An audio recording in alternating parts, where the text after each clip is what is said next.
রাখতে চাইলেই তো আর মানুষটাকে রেখে দেওয়া যায় না নিজের জীবনে।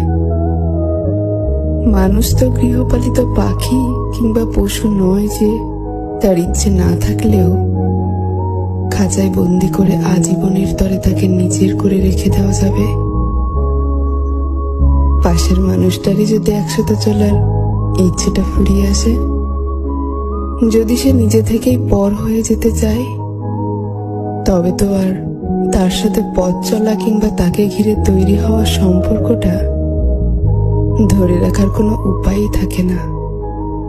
একটা মানুষ যত বেশি শক্তিশালী বা ধৈর্যশীল হোক না কেন, একটা সময়ের পর তাকেও ক্লান্তি ঘিরে ধরে।